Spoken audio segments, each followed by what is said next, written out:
ડીજેનો વિવાદ કંઈક વધારે પડતો જ ચાલ્યો. રાતે 2 વાગ્યા સુધી ડીજે વાગે એટલે 2 વાગ્યા સુધી આપણા દીકરા દીકરીઓ નાચે. જો ઠાકોર સમાજમાં દારૂનો મુદ્દો ફળી જાય તો બંધારણ ફળી ગયું તેમ સમજો. દીકરા દીકરીઓ ભાગી જાય છે તે સાંભળીને ઘણું દુઃખ થાય છે.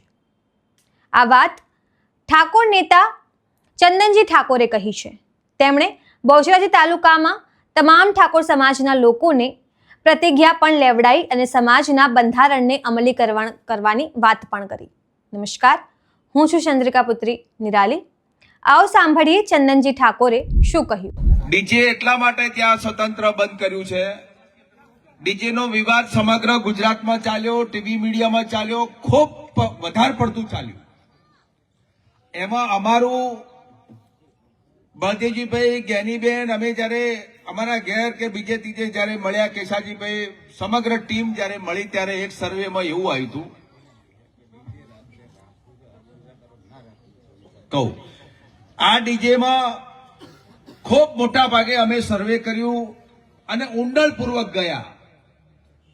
એમાંથી એક તારણ નીકળ્યું કે રાતે તમે 2 વાગ્યા સુધી ડીજે વગાડો છો.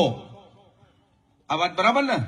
બરોબર. રાતે 2 વાગ્યા સુધી ડીજે પર આપણી દીકરી 2 વાગ્યા સુધી ડીજે ના તાલે નાચે છે, આપણો દીકરો ડીજે ના તાલે નાચે છે, આપણો જમૈયે ડીજે ના તાલે નાચે છે અને આપણાથી પડોશીનો દીકરો ડીજે ના તાલે 2 વાગ્યા સુધી નાચે છે.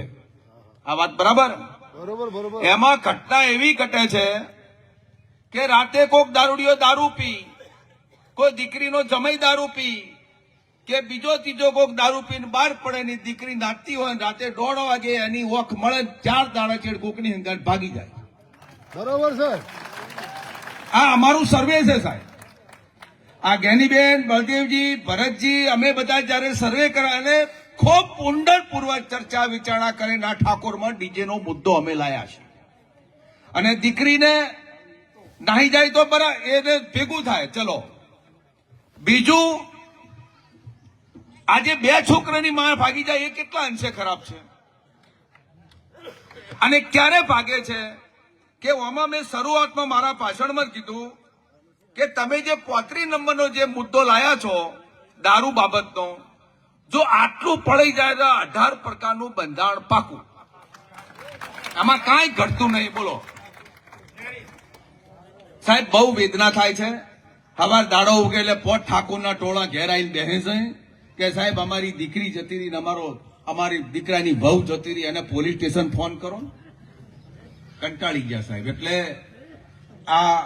આ બહુ જજાપતમાં પડ્યા કરતા જે શરૂઆતમાં જે બંધારણ જે વાંચન કરવામાં આવ્યું છે, કદાચ કોકને સાદું ડીજે ઘેર આવવું હોય ચોગન, વચ્ચે સાદું ડીજે મૂકીને જે પરિવાર એકલો દોઢિયા રાસ રમે એવું રાખો.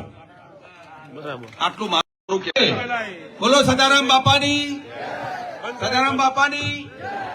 ઓમાં તમને બધાને 2 હાથ જોડીને વિનંતી કરું છું કે આપણા સમાજનો મહાપુરુષ, આપણા સમાજનો તાકાત વાળો મહાપુરુષ સંત, જેને અત્યારે એની હયાતી નથી પણ તમામ જ્ઞાતિઓને જો કોઈ નિયમ આવે ત્યાં સદારામ બાપાની જય બોલાય. અને સદારામ બાપાએ તો નામે આવડું બધું બંધારણ નક્કી થતું હોય, એમાં કોઈ ખોટા સોગંદ ના ખાતા.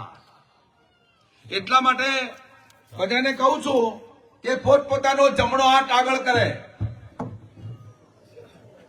અને હું જેટલું બોલાવું એટલું તમારે બોલવાનું છે. બહેનોને પણ કહું છું પોતાનો જમણો હાથ લોબો કરે. જમણો હાથ બધે જમણો હાથ લોબો કર્યો.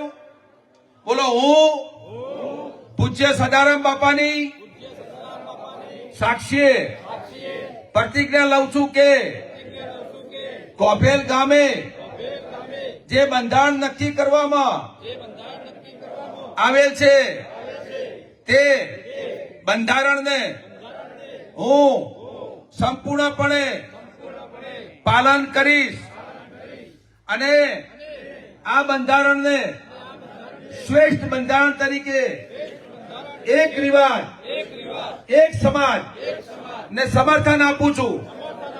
જય સદારામ બાપુ, જય સદારામ બાપુ. એ મારા ભાઈઓ, આ બંધારણને પાળજો. તો તમે ચંદનજી ઠાકોરની વાતથી કેટલા સહેમત છો, શું વિચારો છો, કમેન્ટ કરીને જણાવો. અત્યાર માટે બસ આટલું જ. સમાચારને લગતી વધુ અપડેટ્સ માટે અમારી વેબસાઇટ www.gujaratplus.in પર પણ માહિતી મેળવી શકો છો. ધન્યવાદ.